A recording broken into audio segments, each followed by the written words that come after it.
Students, आज के इस वीडियो में हम समष्टि अर्थशास्त्र से संबंधित एक टॉपिक का अध्ययन करेंगे जिसे निवेश की अवधारणा के नाम से जाना जाता है। इस टॉपिक से अपने पिछले वीडियो में हमने ये जाना था कि बचत फलन किसे कहा जाता है, उपभोग फलन किसे कहा जाता है। उसी क्रम में आज के इस वीडियो में हम ये जानेंगे निवेश फलन किसे कहा जाता है। सामान्य रूप से निवेश से तात्पर्य पैसे को किसी जमीन में लगा देना, मकान में लगा देना, उससे शेयर खरीद लेना, इसे सामान्य जन सामान्य के द्वारा निवेश की संज्ञा दी जाती है। परंतु अर्थशास्त्र की भाषा में निवेश से तात्पर्य नए उत्पादक परिसंपत्तियों के निर्माण से है, अर्थात पैसे को इस प्रकार से खर्च करना जिससे भविष्य में कोई या तो वस्तु का उत्पादन होता है या सेवा का उत्पादन होता है, उसे निवेश कहा जाता है। केवल जमीन खरीद के रख लेना, शेयर खरीद के रख लेना या कोई कृषि योग्य भूमि खरीद कर रख लेना और भविष्य में उसकी रेट बढ़ेगी, उसे निवेश अर्थशास्त्र की भाषा में नहीं कहा जाता है। उसे केवल पूंजी परिसंपत्ति में वृद्धि कहा जाता है। अर्थात निवेश से तात्पर्य किसी भी पूंजी को उत्पादक उद्देश्य में लगाना जिससे किसी भी प्रकार की वस्तुओं का या सेवाओं का उत्पादन होता है, उसे ही अर्थशास्त्र में निवेश की संज्ञा दी जाती है। अर्थात केवल पैसे को रख लेना, उससे शेयर खरीद के रख लेना, उससे जमीन खरीद के रख लेना, उससे कोई मकान खरीद के रख लेना जिससे भविष्य में कोई उत्पादन नहीं होता है, न तो किसी वस्तु का उत्पादन होता है न ही सेवा का उत्पादन होता है, तो उसे निवेश नहीं कहा जाता। केवल पूंजी परिसंपत्ति के उस भाग को निवेश की संज्ञा दी जाती है जिससे या तो वस्तु का उत्पादन हो अथवा सेवा का उत्पादन हो। निवेश कई प्रकार का हो सकता है। सबसे पहले हम बात करते हैं निवेश। पहला, सरकारी निवेश।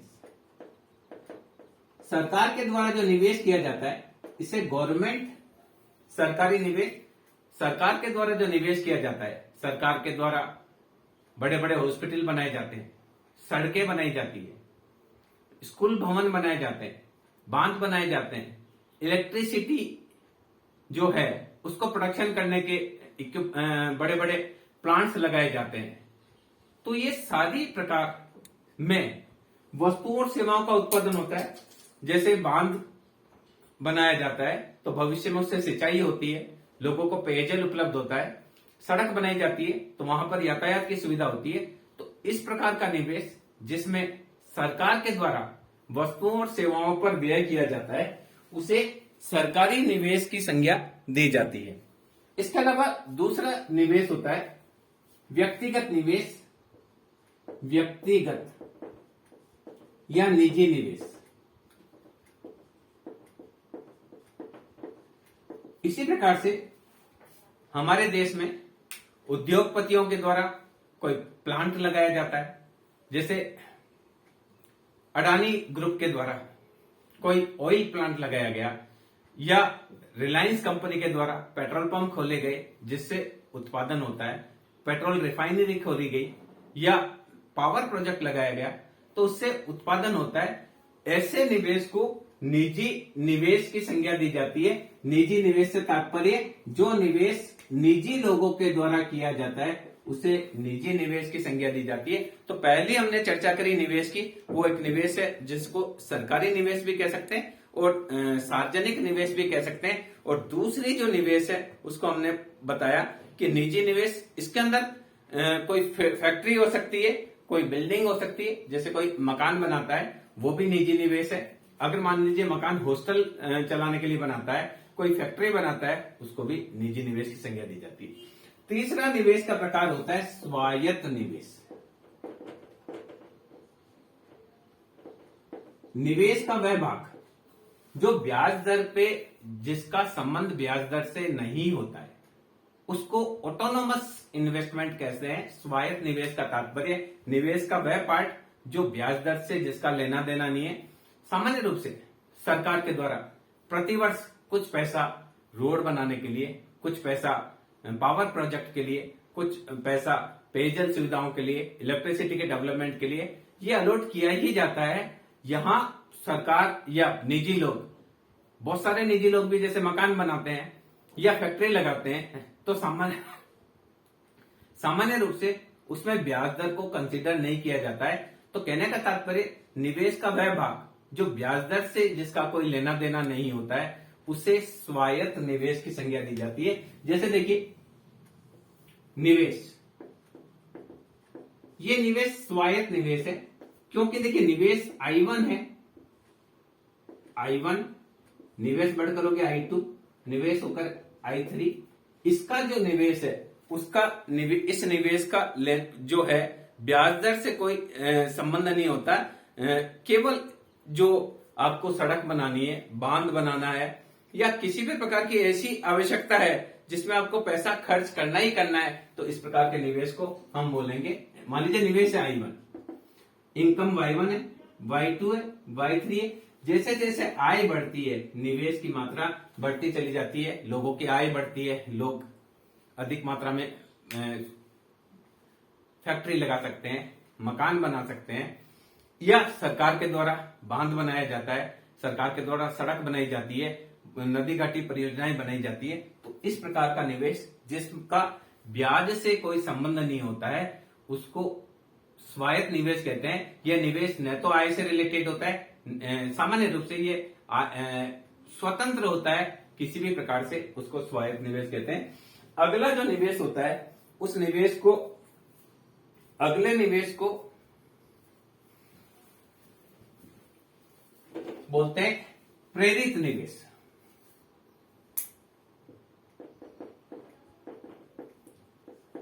कई बार निवेश पूर्व में जो निवेश हुआ उसकी वजह से प्रेरित होता है। जैसे पूर्व में कोई निवेश किया, कोई फैक्ट्री लगाई गई, फैक्ट्री लगाने से उस फैक्ट्री में लाभ की प्राप्ति हुई, लाभ की प्राप्ति होने से नया पूंजी निर्माण हुआ, तो उसकी वजह से उस फैक्ट्री में अच्छा लाभ कमाने की वजह से और पूंजी का निर्माण हुआ और उस निवेश को किया गया। तो इस प्रकार का जो निवेश है, इस प्रकार के निवेश को प्रेरित निवेश कहते हैं। यानी जो पूर्व में निवेश किया गया उसकी वजह से आपको और निवेश करना पड़ता है, तो उसको प्रेरित निवेश कहते हैं। जैसे कई बार क्या होता है, मान लीजिए एक नदी घाटी परियोजना बनाई गई, तो नदी घाटी परियोजना में बहुत सारे श्रमिक काम कर रहे हैं, तो बहुत सारे श्रमिक काम कर रहे हैं, उनके परिवार वहां रहते हैं और वो नदी घाटी योजना 5 साल चलनी है, तो उनके परिवारों के लिए स्कूल खोलना पड़ता है।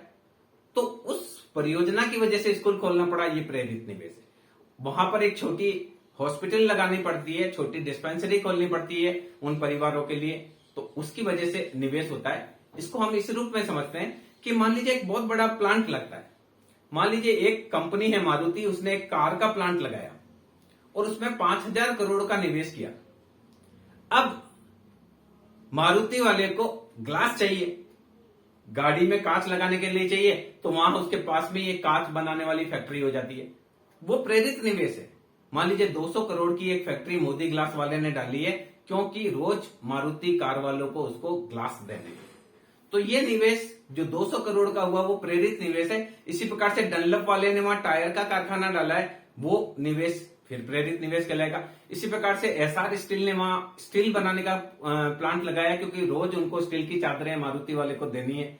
तो इस प्रकार के निवेश, जो किसी एक निवेश की वजह से दूसरा निवेश प्रभावित होता है, उसे भी प्रेरित निवेश कहते हैं। या पहला कोई निवेश हुआ, उससे लोगों की आय बढ़ी, आय बढ़ने से उनकी बचत बढ़ी, बचत से नवीन पूंजी निर्माण हुआ, तो उसकी वजह से जो निवेश होता है उसे भी प्रेरित निवेश की संज्ञा दी जाती है। सामान्य रूप से जो प्रेरित निवेश होता है वो आय पर डिपेंड करता है, आय बढ़ने के साथ निवेश की दर बढ़ती है। तो यहां देखिए, ये प्रेरित निवेश जब आय Y1 थी तो निवेश की मात्रा थी I1, आय बढ़कर जब Y2 हो जाती है तो निवेश की मात्रा बढ़कर I2 हो जाती है, और आय बढ़कर Y3 हो जाती है तो निवेश की मात्रा I3 हो जाती है। तो कहने का तात्पर्य क्या है कि सामान्य रूप से जब कोई बड़ा निवेश होता है तो निवेश की वजह से लोगों की आय बढ़ती है, आय बढ़ने से उनकी बचत बढ़ती है, बचत बढ़ने की वजह से पूंजी निर्माण होता है, और पूंजी निर्माण की वजह से नए क्षेत्र में निवेश किया जाता है, तो उसे प्रेरित निवेश की संज्ञा दी जाती है। तो इस प्रकार से कुल मुख्य रूप से 4 प्रकार के निवेश होते हैं। एक सरकारी निवेश हो सकता है, दूसरा निजी निवेश हो सकता है, तीसरा हम ऑटोनोमस निवेश जिसे स्वायत्त निवेश की संज्ञा देते हैं, और चौथा प्रकार हमने बात करी प्रेरित निवेश, यानी जो किसी पहले वाले निवेश की वजह से जब दूसरा निवेश प्रोत्साहित होता है तो उसे प्रेरित निवेश की संज्ञा दी जाती है। निवेश और बचत के 2 पहलू हैं जिसकी हम चर्चा करेंगे, एक्स एंड सेविंग और एक्स एंड इन्वेस्टमेंट। निवेश व बचत के पहलू, निवेश व बचत के पहलू। देखिए, मेन रूप से निवेश व बचत के 2 पहलू होते हैं। पहली हम बात करते हैं प्रत्याशित बचत व प्रत्याशित निवेश की बात हम करते हैं। तो देखिए क्या होता है, फर्स्ट है प्रत्याशित बचत व प्रत्याशित निवेश। ये इसको बोलते हैं x and saving, saving and x and investment.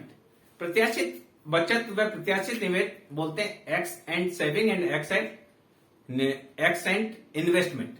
यानी क्या होता है, जब लोग ये प्रत्याशा करते हैं कि लगभग इतना आवश्यकता होगी निवेश की, तो उस निवेश को प्रत्याशित निवेश की संज्ञा दी जाती है, और एक अनुमान लगाया जाता है बचत के बारे में कि इतनी बचत की आवश्यकता अगले साल होने वाली है, तो उसे प्रत्याशित बचत की संज्ञा दी जाती है। यानी प्रत्याशित से तात्पर्य अनुमान लगाना, यानी उद्यमकर्ता अपनी बिक्री बढ़ाता है। बिक्री बढ़ाने के लिए ये संभावना करता है कि मेरी इतनी बिक्री बढ़ेगी, इतनी मेरी वस्तु और सेवाओं की मांग बढ़ेगी और इतनी वस्तु और सेवाओं की कीमतें बढ़ेगी, तो मेरे को साल भर में इतना उत्पादन को बढ़ाना है। तो इसे, उस उत्पादन को बढ़ाने के लिए वो निवेश की कल्पना करता है, प्रत्याशा करता है, उसे प्रत्याशित निवेश कहते हैं। इसी प्रकार से एक साल विशेष में जो लोग बचत करते हैं, बचत करने का उनका अनुमान होता है, उसे प्रत्याशित बचत की संज्ञा दी जाती है। प्रत्याशित से तात्पर्य एक अनुमानित निवेश और अनुमानित बचत की संज्ञा दी जाती है। सामान्य रूप से बचत जो लोग करते हैं वो अलग लोग होते हैं, और जो निवेश करते हैं वो अलग होते हैं। तो यह आवश्यक नहीं है कि प्रत्याशित निवेश और प्रत्याशित बचत बराबर हो, क्योंकि दोनों अलग अलग होते हैं। एक ही आदमी बचत करने वाला वो ही निवेश करने वाला है, तो ऐसी स्थिति में हो सकता है बचत और निवेश बराबर हो, पर चूंकि निवेश करते हैं उद्यमी लोग, बचत करते हैं पारिवारिक लोग, तो सामान्य रूप से बचत, प्रत्याशित बचत व प्रत्याशित निवेश बराबर होना आवश्यक नहीं है। तो ऐसा भी हो सकता है कि किसी समय प्रत्याशित निवेश ज्यादा हो, प्रत्याशित बचत कम हो, या ऐसा भी हो सकता है कि प्रत्याशित निवेश कम हो, प्रत्याशित निवेश कम हो, प्रत्याशित बचत ज्यादा हो। तो हम ऐसी संभावना पर विचार करते हैं। मान लीजिए पहली स्थिति में हम बात करते हैं जब प्रत्याशित निवेश ज्यादा हो प्रत्याशित बचत से, यानी प्रत्याशित निवेश ज्यादा हो प्रत्याशित बचत से। मान लीजिए प्रत्याशित निवेश 50,000 करोड़ है, यानी उद्यमी सोच रहे हैं कि अगले साल, सारे उद्यमी मिलकर सोच रहे हैं कि अगले साल हमारी वस्तु और सेवाओं का जो उत्पादन है उसकी मांग 50,000 करोड़ तक बढ़ेगी, जबकि बचतकर्ता 45,000 करोड़ का ही बचत का अनुमान लगाते हैं। तो ऐसी स्थिति में क्या होगा, जब निवेश उद्यमी 50,000 करोड़ का निवेश करना चाहते हैं और बचत करने वाले 45,000 करोड़ का ही प्रत्याशित बचत करते हैं, तो ऐसी स्थिति में समग्र मांग जो है समग्र पूर्ति से अधिक हो जाएगी, यानी समग्र मांग ज्यादा होगी समग्र पूर्ति से, क्योंकि ये इनको उत्पादन ज्यादा करना है, इनको उत्पादन करना है 50,000 करोड़ का। ये प्रत्याशित, ये अनुमान लगा रहे हैं कि 50,000 करोड़ की मांग बढ़ेगी, तो ऐसी स्थिति में मांग ज्यादा होगी और उस वस्तु को खरीदने के लिए पूर्ति 45,000 करोड़ की ही बचत के रूप में आने वाली है। तो ऐसी स्थिति में अतिरिक्त उत्पादन करना होगा, अतिरिक्त मांग होगी, तो उसके लिए ज्यादा साधन लगाने पड़ेंगे। ज्यादा साधन लगाने पड़ेंगे तो लोगों को रोजगार ज्यादा मिलेगा, रोजगार ज्यादा मिलेगा तो लोगों की आय बढ़ेगी, और आय बढ़ने से लोगों की बचत बढ़ेगी, और आगे जाकर क्या हो जाएगा, समग्र मांग और समग्र पूर्ति बराबर हो जाएगी। कहने का तात्पर्य है कि यदि किसी समय में समग्र प्रत्याशित निवेश ज्यादा होता है प्रत्याशित बचत की तुलना में, तो ऐसे समय में समग्र मांग समग्र पूर्ति की तुलना में ज्यादा हो जाती है, और समग्र मांग ज्यादा हो जाती है इसका मतलब उत्पादन ज्यादा होना है, यानी प्रत्याशित मांग ज्यादा हो जाती है, उत्पादन ज्यादा होना है तो वह ज्यादा साधन को रोजगार पर रखते हैं, इससे साधनों की आय बढ़ती है, आय बढ़ने से साधनों की बचत बढ़ती है, और अंततोगत्वा जो प्रत्याशित निवेश और प्रत्याशित बचत बराबर हो जाती है। कभी दूसरी कंडीशन ऐसी है कि किसी समय प्रत्याशित निवेश से प्रत्याशित बचत ज्यादा हो। मान लीजिए उद्यमीकर्ता सोच रहे हैं कि 45,000 करोड़ की मांग बढ़ेगी और मांग बढ़ जाती है 50,000 करोड़ की, तो ऐसी स्थिति में समग्र मांग से समग्र पूर्ति ज्यादा होगी, निवेश की पूर्ति ज्यादा होगी। जितने निवेश की मांग है उससे पूर्ति ज्यादा होगी। अब पूर्ति जब ज्यादा होगी, मांग कम है, तो वस्तु और सेवाओं का उत्पादन कम करना होगा। जब उत्पादन कम करना होगा तो कुछ साधनों को रोजगार से निकाला जाएगा। जब रोजगार से निकाला जाएगा तो उनकी आय कम होगी, आय कम होगी तो उनकी बचत कम होगी, और धीरे धीरे ये दोनों बराबर हो जाएगी। जिस स्थान पर प्रत्याशित निवेश होगा वहीं प्रत्याशित बचत हो जाएगी। इस प्रकार से प्रत्याशित बचत व प्रत्याशित निवेश में संतुलन की स्थिति होती है। अगर यह असंतुलन होता है तो अर्थव्यवस्था में ऐसी आर्थिक शक्तियां क्रियाशील होती है कि स्वतः ही वह उस संतुलन को बनाना चाहती है। दूसरी चीज, वास्तविक निवेश, वास्तविक बचत व वास्तविक निवेश। देखिए ये तो है अनुमानित, प्रत्याशित या अनुमानित। एक अर्थव्यवस्था में एक वर्ष की अवधि में उपभोक्ताओं के द्वारा जितनी बचत की जाती है, वास्तव में जितनी बचत की जाती है उसे वास्तविक बचत की संज्ञा दी जाती है। और एक अर्थव्यवस्था में एक वर्ष की अवधि में उद्यमियों के द्वारा जितना वास्तव में निवेश किया जाता है इसे वास्तविक निवेश की संज्ञा दी जाती है। अब देखिए बात करते हैं हम, ये हमारी बात हुई निवेश के दोनों पहलुओं की बात। अब देखिए निवेश जो है, निवेश को किस प्रकार से किया जा सकता है। निवेश की जो दो प्रकार की पद्धति होती है निवेश की, वो होती है सबसे पहले हम इसको देखते हैं कि पूंजी की सीमांत कार्यकुशलता किसे कहा जाता है। पूंजी की सीमांत कार्यकुशलता, पूंजी की सीमांत कार्यकुशलता, ये आपने बहुत सुना होगा, marginal efficiency of capital, MEC, पूंजी की सीमांत कार्यकुशलता यानी मार्जिनल एफिशिएंसी ऑफ कैपिटल, बहुत बार सुना होगा। हमेशा पूंजी का निवेश लाभ के उद्देश्य से ही उद्यमी के द्वारा किया जाता है। ये दो बात पर निर्भर करता है कि पूंजी कितना आपको कमा कर देगी, ये दो बात पर निर्भर करती है। पहली चीज पूंजी की सीमांत कार्यकुशलता क्या है, और दूसरी चीज ये होती है कि ब्याज की दर क्या है। पूंजी की सीमांत कार्यकुशलता से तात्पर्य बट्टे की वह दर, यानी आप जो निवेश करते हैं उस निवेश का पूरा रिटर्न आपको कितने साल में मिलेगा, इसे पूंजी की सीमांत कार्यकुशलता कहते हैं। सामान्य रूप से नदी घाटी योजना बनाई जाती है तो उसमें जो निवेश किया जाता है वह निवेश हो सकता है 20 साल तक रिटर्न दे, कोई निवेश 30 साल तक रिटर्न दे, और कोई निवेश ऐसा होता है जिसका सारा प्रतिफल 2 साल में ही कवर हो जाता है। यानी नदी घाटी योजना में जो निवेश किया गया वह निवेश कितने साल में रिकवर होगा, ये बोलते हैं पूंजी की सीमांत कार्यकुशलता। जैसे हमारे यहां सामान्य रूप से बीओटी प्रोजेक्ट में रोड बनाए जाते हैं तो उनमें ये अनुमान लगाया जाता है कि ये रोड पर जो खर्चा होगा वो 25 साल में कवर हो जाएगा, ब्याज सहित 27 साल में कवर हो जाएगा, 30 साल में कवर हो जाएगा। तो ये पूंजी की सीमांत कार्यकुशलता को बताता है, यानी भविष्य में कितना उस पूंजी से प्रतिफल मिलेगा उसे पूंजी की सीमांत कार्यकुशलता कहते हैं। प्रोफेसर कुरिहारा ने इसके बारे में कहा है कि वह अतिरिक्त पूंजी वस्तुओं की भावी आय और उसकी पूर्ति कीमत के बीच जो अनुपात होता है, पूंजी वस्तुओं की भावी आय और उसकी पूर्ति कीमत, यानी वर्तमान में आप पैसा कितना लगा रहे हैं, भविष्य में कितनी आय होगी, इसके अनुपात को ही पूंजी की सीमांत कार्यकुशलता कहा जाता है। वापिस मैं एक बार बोल रहा हूं, अतिरिक्त ये क्या है, पूंजीगत वस्तुओं की भावी आय और वर्तमान कीमत के अनुपात को ही पूंजी की सीमांत कार्यकुशलता की संज्ञा दी जाती है।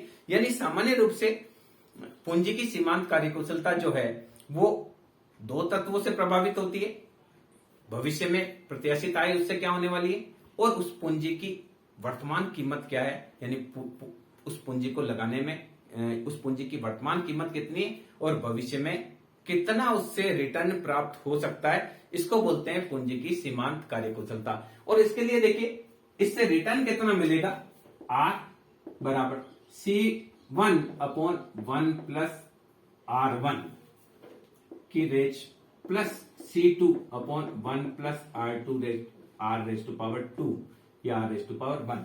ये देखिए कितने साल रिटर्न होगा, तो ये पहला C1 1 प्लस R कैपिटल ले सकते हैं, ये टोटल रिटर्न C, यानी टोटल रिटर्न कितना होगा, R1/1 प्लस R1। इसको देखिए इस प्रकार से बनाएंगे, C बराबर R1/1 plus R plus R2/1 plus R raise to power 2 plus R3/1 plus R raise to power 3 Rn/1 plus R की पावर n, यानी पूंजी से कितने साल में रिटर्न की प्राप्ति होगी। अगर 4 साल में रिटर्न होगा तो ये 4 तक होगा, अगर n ईयर्स तक होगा तो n साल होगा, जिसमें यहां C बराबर है कॉस्ट ऑफ प्रोजेक्ट, यानी परियोजना की लागत कितनी है, R बट्टे की दर कितनी है, यानी प्रति वर्ष कितना पैसा उसमें रिटर्न के रूप में मिलता है। तो यहां हम लिखेंगे C बराबर परियोजना की लागत,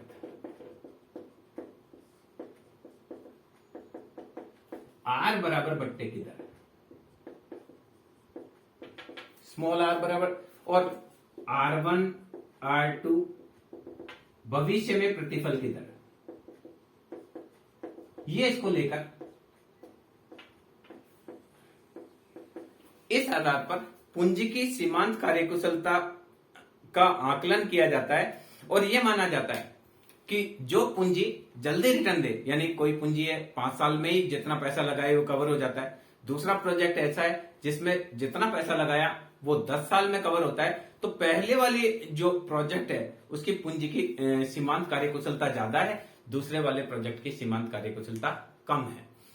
इसके अलावा देखिए दूसरी जो चीज होती है वो ये होती है कि दूसरा जो इसमें पूछा जाता है कि पूंजी की सीमांत कार्यकुशलता जैसे जैसे पूंजी की मात्रा बढ़ती है, पूंजी की सीमांत कार्यकुशलता घटती है। कैसे निकालते हैं, देखिए पूंजी की सीमांत कार्यकुशलता को, कि जैसे जैसे इन्वेस्टमेंट बढ़ता है, कम इन्वेस्टमेंट होता है, तो देखिए इन्वेस्टमेंट जब कम है तो रेट ऑफ इंटरेस्ट ज्यादा होती है, पूंजी की कार्यकुशलता ज्यादा होती है। कैसे होता है कि शुरू में क्या होता है, जब एक या 2 फैक्ट्री के द्वारा ही उत्पादन किया जा रहा होता है तो उससे उनको प्रॉफिट ज्यादा मिलता है, क्योंकि उत्पादन कम है, किसी प्रोडक्ट का उत्पादन कम है तो कीमत अच्छी मिलती है और उनको लाभ ज्यादा लाभ मिलता है। पर उसी सेक्टर में जब इन्वेस्टमेंट और बढ़ता है तो उत्पादन बढ़ता है, उत्पादन बढ़ता है तो कीमत गिरती है तो प्रॉफिट गिरता है। मान लीजिए प्रॉफिट P3 था, अब हो गया P2। फिर और इन्वेस्टमेंट उस सेक्टर में बढ़ता है तो उत्पादन और बढ़ेगा, और जब उत्पादन और बढ़ेगा तो कीमत और गिरेगी तो लाभ की मात्रा भी गिरेगी। तो ये इसका मतलब क्या है कि पूंजी की जो सीमांत कार्यकुशलता है वो जैसे जैसे निवेश बढ़ता है वैसे वैसे पूंजी की सीमांत कार्यकुशलता गिरती है। जब I1 ही निवेश किया जाता है तो उस समय उत्पादन कम होता है, उत्पादन कम होने से कीमतें ज्यादा होती है, तो पूंजी पर लाभ की मात्रा ज्यादा होती है। पर जैसे जैसे निवेश बढ़ता है, निवेश बढ़कर I2 हो जाता है, तो ऐसी स्थिति में कीमतें घटकर OP2 हो जाती है। तो पहले कीमत OP3 थी, अब कीमत घटकर OP2 हो जाती है, और जब कीमत गिरती है तो लाभ की मात्रा गिरती है। फिर निवेश बढ़कर I3 हो जाता है, तो कीमत और घटकर OP1 हो जाती है, यानी पूंजी की कार्यकुशलता धीरे धीरे गिरती चली जाती है। तो ये भी इसके अंदर बताया कि एक निवेशक को निवेश करते समय पूंजी की सीमांत कार्यकुशलता को ध्यान में रखना पड़ता है। अगर जो पूंजी का वो ब्याज दे रहा है उससे पूंजी का रिटर्न ज्यादा आता है तो वह निवेश करेगा। अगर वो जितना ब्याज दे रहा है उतना ही पूंजी का रिटर्न आता है तो वह निवेश कर भी सकता है और नहीं भी कर सकता है। पर एक उद्यमी कभी भी ब्याज दर से कम रिटर्न पर कार्य नहीं करेगा। तो इस प्रकार से इस निवेश फलन में हमने ये जाना कि निवेश किसे कहा जाता है और निवेश कितने प्रकार के होते हैं। वो निवेश हो सकता है सरकारी निवेश हो सकता है निजी निवेश हो सकता है स्वायत्त निवेश हो सकता है प्रेरित निवेश हो। उसके बाद हमने प्रत्याशित निवेश किसे कहते हैं और प्रत्याशित बचत किसे कहते हैं, वास्तविक निवेश किसे कहते हैं, वास्तविक बचत किसे कहते हैं, इसको जाना। और इसके बाद हमने ये भी देखा कि पूंजी की सीमांत कार्यकुशलता किसे कहा जाता है। मैं समझता हूं इस वीडियो के माध्यम से आप समझ पाएंगे कि निवेश फलन किसे कहा जाता है। Thank you.